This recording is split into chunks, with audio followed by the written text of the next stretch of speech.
Fear. What is fear? The thing that scares you? Yeah? Everyone has a fear. Everyone has a fear. So I'll start with mine. So I fear injections. I fear injections. I get scared a lot. I'm heightophobic. I'm claustrophobic, and I fear spiders a lot. I don't know why. And I've been to Australia. I've seen this big spiders, and they scare me like crazy. So the next part, you see these two people. That's Ron Weasley, scared of a spider. That's Johnny Depp. You know what his fear is? Johnny Depp's fear? He's afraid of clowns. You know what Scarlett Johansson's fear is? She's afraid of birds. Why I'm telling you this today? Have you seen Johnny Depp in this movie?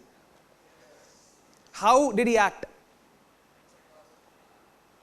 That is what fear is. That is what fear does to you. When you face it, you realize it's not what you have seen, it is what you have worked on.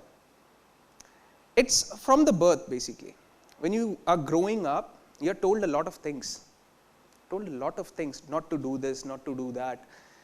You have to believe in a lot of people. You don't trust strangers. All those things go on. But what you need to believe in is constantly changing in what you're good at. I did my engineering. I'm a computer science engineer. Can you guess how many years I took? It took 6 years to finish it. I'm a failed engineer. Till date, all I know about computer science engineering is #include conio.h, #include iostream.h. That is the all of programming knowledge I have till date. So when you move on, when you move out from that position, what I did wrong at that time was I kept failing. And I didn't realize that I was not studying at that moment. And I had a weird thought from my childhood that I need to fail once. I need to see how it looks like.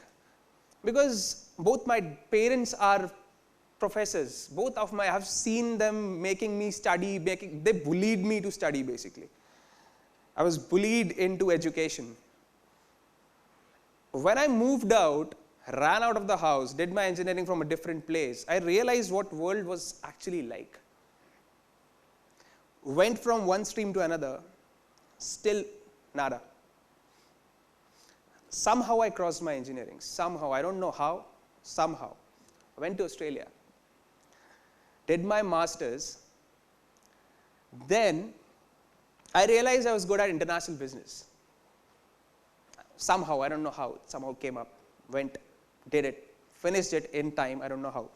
So, what I'm trying to tell you here is, I accepted that I was a failure. I accepted I didn't knew it at the time. And when I went up to my dad that I failed, he was laughing at me. He's like, go fail, it's your life, do whatever you want. And I was looking at him, he's like, you're my height now, you're my friend. I don't give a damn if you fail, if you pass. I'm here for you, whatever happens. I was like, okay. Then he was like, okay, do whatever you want. So I gave my exams, got out. I had this passion. I looked into the sky. I was like, how would it be if I had to jump? How would it be? I was like afraid of heights. I go to mountains, can't look down. I went to a lot of places. I travel a lot. I went to a lot of places. Just standing at the tip of the mountain makes me feel nauseatic. Went there, fine morning in 2013. One of my friend, this guy, he'll kill me for this. So one of my friends, what he did was, he planned a trip to Cairns. It's in Queensland, so it's a very beautiful place. We planned a trip, almost I think 16 of us planned a trip. At the moment when we were booking flights, we told them we'll do adventure sports. 14 of them backed out. Just backed out. They didn't book it. We are not going skydiving. We are not going scuba diving. We are not going snorkeling. Nothing. We are afraid of it. We are not doing it. I was like, okay, skydiving. I was thinking about it. I was about to back out, but I didn't. This guy was the most confident guy. I'll tell you something about this guy. He is afraid of turbulence and he wants to be a commercial pilot.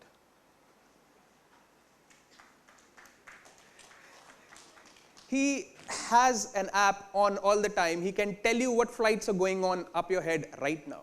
He's that crazy. And that is the level of knowledge you need to have if you are interested in something. Going on. When we skydived for the first time, I was second in the queue. We did a tandem jump. I was second in the queue. The first guy jumped, I didn't look at him. I didn't look at the reaction of what he was and where he was. This guy was like pushing me out. He made me step onto the wheel of the plane. What happened is, they took me to 13,000 feet. They switched off the plane. It was a BL750. They switched off the plane. That plane is called a 750, which is just behind me. That was the first ride I ever had. Stepped out of a plane and I looked. He put a hand on my eyes and pushed me out. He just pushed me out. 15 seconds, I didn't even realize what was going on. He was just going like this. He tapped me from here. He said, open your eyes. And I was like, no. This is not happening to me. When we opened, he actually made me open my eyes. When I saw the world upside down for the first time, I actually realized how small a human can be. There were like a million thoughts running in my head. A million thoughts. Not a million, zillion thoughts. I asked him before the skydive, what happens if the parachute doesn't open? You have a second one. What happened? That doesn't open. You wouldn't know. Well, that is that. That is what extreme sports are called extreme sports for. So that is how it began. The extreme sport procedure. That is how it began. Then it went on to a type B certificate, type C certificate. I have done almost 74 jumps till date, alone. Still, I need a person to push me off that plane. I still need a person to push me off that plane. I'm still scared of stepping out of a plane and jumping. As soon as the parachute opens, I'm all good. Till then, it's called an accelerated free fall. We have jumped from 14,000 feet. We started from 14,000 feet. It has now gone to 25,000 feet. In training, I've done around 30-35 jumps while we were training. We were jumping around here and there, all those places, Sydney, Melbourne, everywhere. My dad stopped giving me money as soon as I entered Australia. He was like, no, you're on your own. He just gave me my 1 month's first semester's fees and that is it. Then I faced my biggest fear, money. I was working in restaurants part-time. 40 hours I was working in restaurants, late nights. You can't even imagine in what places I have been to what places I have gone to. From that, I have learned how patience can nurture you. Because what is your biggest fear? The biggest fear anyone can have is the fear of acceptance. Because rest is not important. You want to be accepted. You don't care where you work. You want to be accepted as a person. When you want to be accepted, there are a lot of factors which work around you. One, strangers. Second, society. One would think, I think everyone has been taught since their childhood not to talk to strangers. Agreed? Not to talk to strangers, don't believe in them, do not go around with them. Imagine you're doing a skydiving, someone is your trainer, he's jumping with you. Won't you trust him? You have to, you won't have any other option. Anywhere, any sport. Why are you taught sports everywhere in school? You learn teamwork. That is what you learn. You learn teamwork, you build your own ego. That is what sport does to you. You build an ego inside you. You learn a guitar. You learn to do photography. 99% of the people in India or anywhere do photography just to gain attention of girls. You can take a photo of a stranger, but you cannot trust him. Is that what we believe in? Is that what we want to believe in? No, we are not. We are not trained for this, basically. You have to train yourself, and as soon as you learn to train yourself in that, then it becomes a problem. Because then you face a bigger issue, society. What will happen if I do this? What will happen if I don't do this? What will happen if I become an engineer? Okay, how many engineers in the house? A lot of you. Sorry, yaar. I feel sorry for you. Not because you're engineers, just because you're not learning what you're supposed to.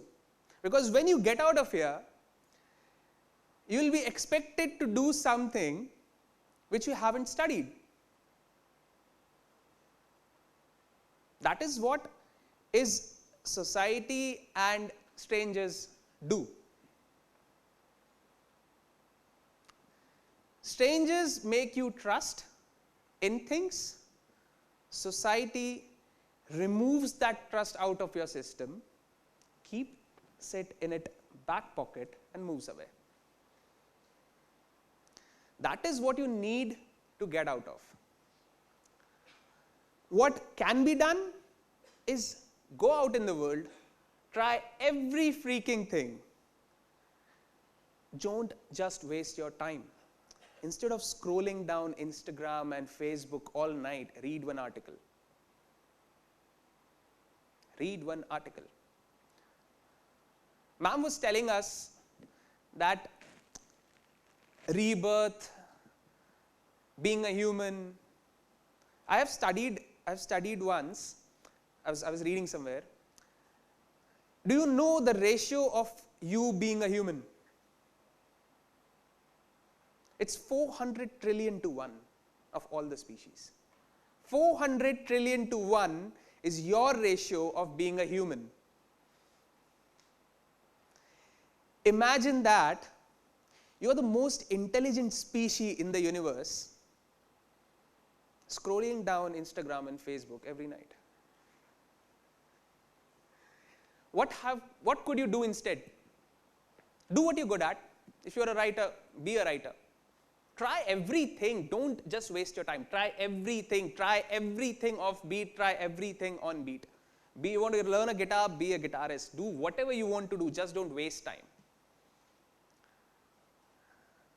If you want to be a revolutionary, if you want to bring a change, you have to stop being a traditionalist. You have to make a change to be a change. If you cannot complete that circle of change, you cannot find yourself where you want to. Even people talk about midlife crisis. I abuse the shit out of them. It's your fault. It's your fault that you were not able to trust yourself. Don't blame others. If you can't argue for yourself, you cannot argue for anyone. Because it's your career, it's your life, you have to take that in control. You need to make everyone understand that they need to trust you, not compel you into doing something. This is one thing that the CEO of Twitter said. What is it? We have to continually be jumping off cliffs and developing our wings on the way down. What does that mean? If you don't jump off a cliff, you don't realize the importance of what you are. Because Unless you see death, you won't know how to survive. But I tell that's wrong. Why to see death in the first place? Why don't have a parachute instead? Why don't have a backup plan always when you screw up? Always. These people told that I'm not a jack of all trades. I just do what I like. Right now, I'm doing a business. If it fails, I have something to jump onto. That is how I think it. If I'm failing in opening a restaurant, I can jump on to being a writer. If I'm failing as a writer, I can jump on to being a skydiving instructor. If I'm failing as a skydiving instructor, I can jump on to be a surfing trainer. If I'm failing as a surfing trainer, I can go back to wherever I want as to how I want. That is how the circle of life should be. You should have no regrets. Do not regret. Learn to move on quickly. All you need to make out is what you're good at right now. Do it. It's as simple as that. And there's one thing my dad told me, I've been telling everyone. Go screw up. Fail. It doesn't matter. You will pass. It doesn't matter if you pass. You will learn, you will have the experience that I can do this or not. That is all it takes. Thank you. Jai Hind.